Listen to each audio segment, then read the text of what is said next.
pa rin po mga kapatid para sa mga kapatid natin na long weekend is real. Sarap.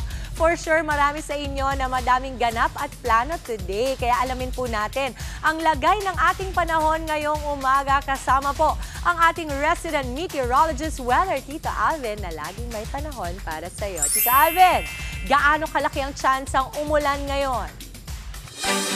Good morning, Mami Dims, at good morning mga kapatid. Ulat panahon na po tayo ngayong araw ng Lunes. Naku, Mami Dims, although bumaba ang tsansa maging isang ganap na bagyo, nung binabantayan nating low pressure area, nagdadala pa rin po ito ng pagulan sa ilang bahagi ng ating bansa. Sa katunayan, nagtaas ng heavy rainfall warning advisory ang Pag-asa para sa ating low pressure area na posible po tayong makaranas ng mga 50 hanggang 100 mm sa pagulan o moderate to heavy rains dito po sa mga areas ng Albay, Sorsogon, Northern Samar, Eastern Samar, Leyte at Southern Leyte. Maliban po dyan, meron din tayong mga possible na scattered o kalat-kalat na pagulan dito po sa malaking bahagi ng Visayas. Nag-extend pa yung ating habagat naman o southwest monsoon dito po sa Zamboanga Peninsula at Northern Mindanao.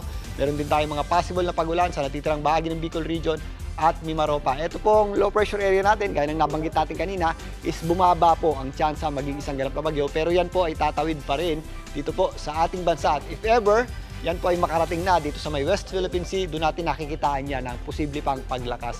If ever, papalayo naman yan sa ating bansa. Samantalang, although meron tayong low pressure area dito sa Metro Manila, wala po yung epekto sa atin. Maaliwalas po ang panahon natin.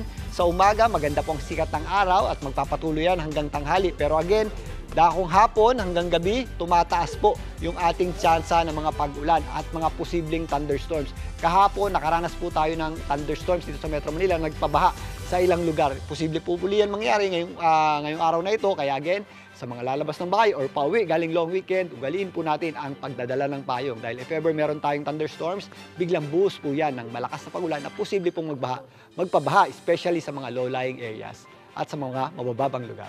At yan muna ang lagay ng panahon ngayong araw ng Lunes. Muli ako po ang inyong weather Tito Alvin na laging may panahon para sa iyo. Mga kapatid, Tito Alvin Pura po na laging may panahon para sa iyo, umaraw man o umulan, dapat laging handa. Kaya para maging updated sa pinaka-latest weather updates, mag-follow at mag-subscribe na sa social media pages ng News 5.